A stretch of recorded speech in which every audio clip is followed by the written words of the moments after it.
Gone Girl, a novel by Gillian Flynn. Side note, stored in my little voice recorder under Don't Forget J, B, or It's a Job. It's a quote. It's actually Don't Forget the B, or It's a Job. But at some point, T became J, and it's been like driving me crazy. My ex-boyfriend said it to me once, and it won't. It's like haunting my fucking mind for years, and it won't go away. So, anyway, the book starts with a quote from Tony Kushner. The Illusion. Love is the world's infinite mutability. Lies, hatred, murder even are all knit up in it. It is the inevitable blossoming of its opposites, a magnificent rose, smelling faintly of blood. Part 1, Boy Loses Girl. Nick Dunne, The Day of. When I think of my wife, I always think of her head. The shape of it to begin with. The very first time I saw her, it was the back of her head. It was the back of the head I saw. And there was something lovely about it, the angles of it, like a shiny, hard corn kernel or a riverbed fossil. She had what the Victorians would call a finely shaped head. You can imagine the skull quite easily. I'd know her head anywhere. And what's inside it? I think of that too, her mind, her brain, all those coils and her thoughts shuttling through those coils like fast, frantic centipedes. Like a child, I picture opening her skull, unspooling her brain and sifting through it, trying to catch and pin down her thoughts. What are you thinking, Amy? The question I've asked most often during our marriage, if not out loud, if not to the person who could answer. I suppose these questions storm cloud over every marriage. What are you thinking? How are you feeling? Who are you? What have we done to each other? What will we do? My eyes flipped open at exactly 6 a.m. This was no avian fluttering of the lashes, no gentle blink toward consciousness. The awakening was mechanical. A spooky ventriloquist dummy click of the lids. The world is black, and then showtime. 6:00, the clock said. In my face, first thing I saw, 6:00. It felt different. I rarely woke at such a rounded time. I was a man of jagged risings, 8:43, 11:51, 9:26. My life was alarmless.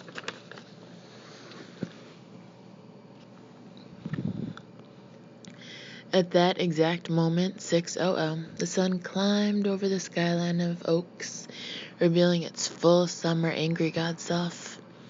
Its reflection flared across the river toward our house, a long blaring finger aimed at me through our frail bedroom curtains, accusing, "You have been seen, you will be seen." I wallowed in bed, which was our New York bed in our new house, which we still called the new house, even though we'd been back here for 2 years. It's a rented house right along the Mississippi River, a house that screams suburban nouveau rich, the kind of place I aspired to as a kid from my split-level shag carpet side of town. The kind of house that is immediately familiar, a generically grand, unchallenging, new house that my wife would and did detest. "Should I remove my soul before I come inside?" Her first line upon arrival. It had been a compromise. Amy demanded we rent, not buy, in my little Missouri hometown, in her firm hope that we wouldn't be stuck here long. But the only houses for rent were clustered in this failed development, a miniature ghost town of bank-owned, recession-busted, price-reduced mansions, a neighborhood that closed before it ever opened. It was a compromise, but Amy didn't see it that way, not in the least. To Amy, it was a punishing whim on my part, a nasty, selfish twist of the knife. I would drag her, caveman style, to a town she had aggressively avoided and make her live in the kind of house she used to mock.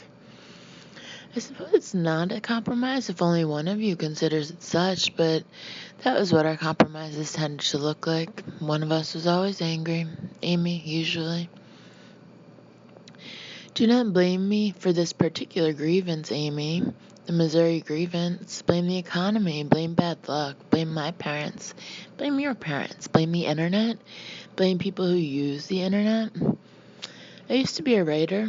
I was a writer who wrote about TV and movies and books. Back when people read things on paper. Back when anyone cared about what I thought. I had arrived in New York in the late 90s, the last gasp of the glory days, although no one knew it then. New York was packed with writers, real writers, because there were magazines, real magazines, loads of them. This was back when the internet was still some exotic pet kept in the corner of the publishing world. Throw some kibble at it, watch it dance on its little leash. Oh, quite cute. It definitely won't kill us in the night. Think about it. A time when newly graduated college kids could come to New York and get paid to write. We had no clue that we were embarking on careers that would vanish within a decade. I had a job for 11 years and then I didn't. It was that fast. All around the country, magazines began shuttering, succumbing to a sudden infection brought on by the busted economy. Writers, in parentheses, my kind of writers, aspiring novelists, ruminative thinkers, people whose brains didn't work quick enough to blog or link or tweet, basically old stubborn blowhards, close parentheses, were through. We were like women's hat makers or buggy whip manufacturers. Our time was done. 3 weeks after I got cut loose, Amy lost her job, such as it was. Parentheses, now I can feel Amy looking over my shoulder, smirking at the time I've spent discussing my career, my misfortune, dismissing her experience in one sentence. That, she would tell you, is typical. Just like Nick, she would say. It was a refrain of hers, just like Nick, to ... and whatever followed, whatever was just like me, was bad, close parentheses. 2 jobless grown-ups, we spent weeks wandering around our Brooklyn brownstone in socks and pajamas, ignoring the future, strewing unopened mail across tables and sofas, eating ice cream at 10 a.m. and taking thick afternoon naps. Then, one day, the phone rang. My twin sister was on the other end. Margot had moved back home after her own New York layoff a year before. The girl is one step ahead of me in everything, even shitty luck. Margot, calling from good old North Carthage, Missouri, from the house where we grew up, and as I listened to her voice, I saw her at age 10, with a dark cap of hair and overall shorts sitting on our grandparents' back dock, her body slouched over like an old pillow, her skinny legs dangling in the water, watching the river flow over fish-white feet, so intently, utterly self-possessed, even as a child. Go's voice was warm and crinkly, even as she gave this cold news. Our indomitable mother was dying. Our dad was nearly gone, his, in parentheses, nasty mind, his, in parentheses, miserable heart, both murky as he meandered toward the great gray beyond. But it looked like her mother would beat him there. About 6 months, maybe a year she had. I could tell that Go had gone to meet with the doctor by herself, taking her studious notes in her slovenly handwriting, and she was teary as she tried to decipher what she'd written, dates and doses. Well, fuck. I have no idea what this says. Is it a 9? Does that even make sense? She said, and I interrupted. Here was a task, a purpose, held out on my sister's palm like a plum. I almost cried with relief.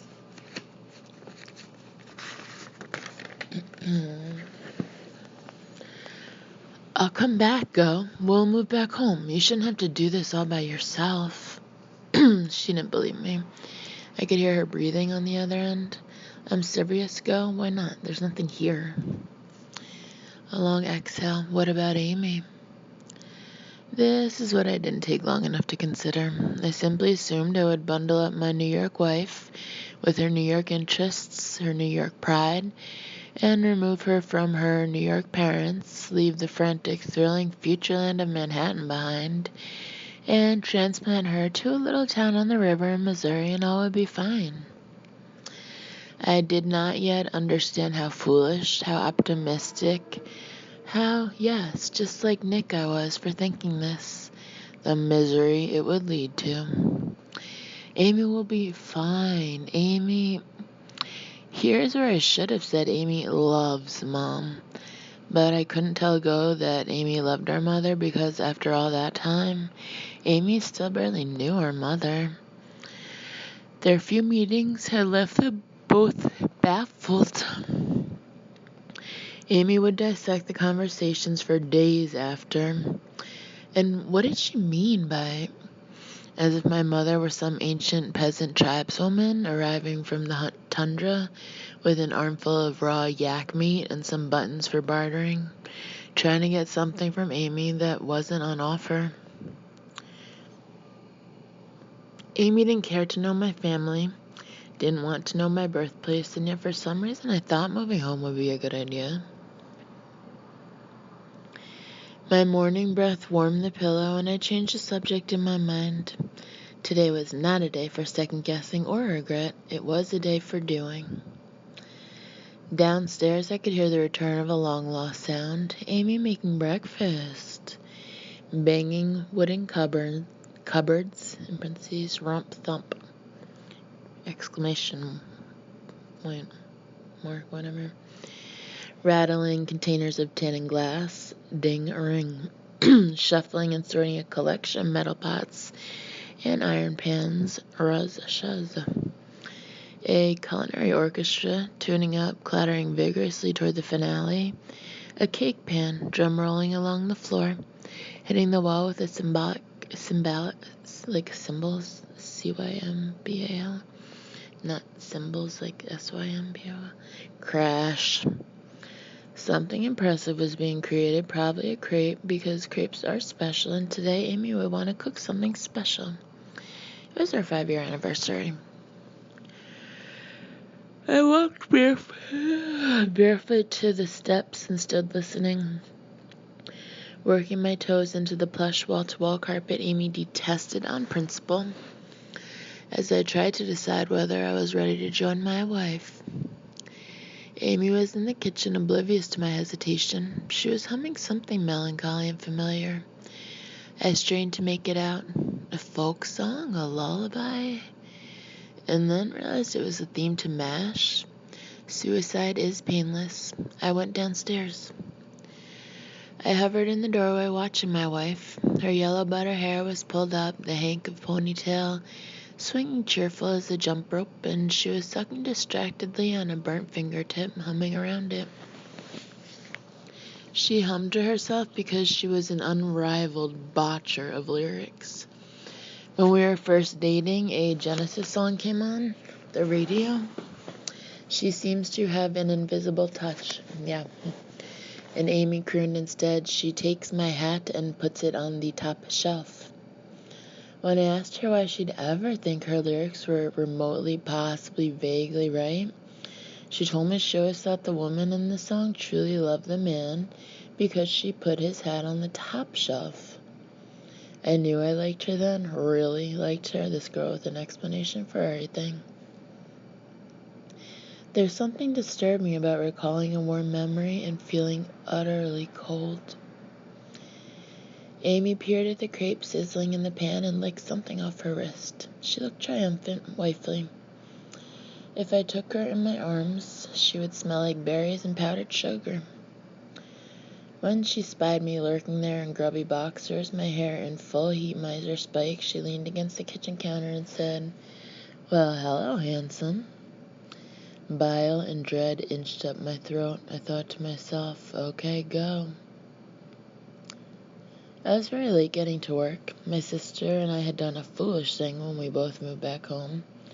We had done what we always talked about doing. We opened a bar. We borrowed money from Amy to do this, $80,000, which was once nothing to Amy, but by then was almost everything. I swore I would pay her back with interest. I would not be a man who borrowed from his wife. I could feel my dad twisting his lips at the very idea.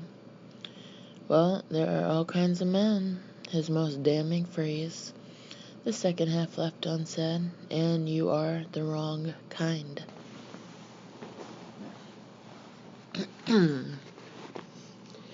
But truly it was a practical decision, a smart business move. Amy and I both needed new careers. This would be mine. She would pick one someday, or not. But in the meantime, here was an income made possible by the last of Amy's trust fund. Like the McMansion I rented, the bar featured symbolically in my childhood memories. A place where only grown-ups go and do whatever grown-ups do. Maybe that's why I was so insistent on buying it after being stripped of my livelihood.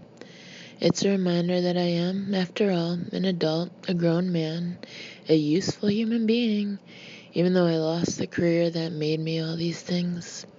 I won't make that mistake again. The once plentiful herds of magazine writers would continue to be called by the internet, by the recession, by the American public, who would rather watch TV or play video games or electronically inform friends that, like, rain sucks, !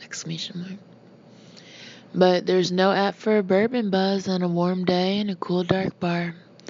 The world will always want a drink. Our bar is a corner bar with a haphazard patchwork aesthetic. Its best feature is a massive Victorian back bar, dragon heads and angel faces emerging from the oak. An extravagant work of wood in these shitty plastic days. The remainder of the bar is, in fact, shitty, a showcase of the shabbiest design offerings of every decade. An Eisenhower-era linoleum floor, the edges turned up like burnt toast. Dubious wood-paneled walls straight from a 70s home porn video. Halogen floor lamps, an accidental tribute to my 1990s dorm room. The ultimate effect is strangely homey. It looks less like a bar than someone's benignly neglected fixer-upper. And jovial. We share a parking lot with the local bowling alley, and when our door swings wide, the clatter of strikes applauds the customer's entrance. We name the bar The Bar. People will think we're ironic instead of creatively bankrupt, my sister reasoned.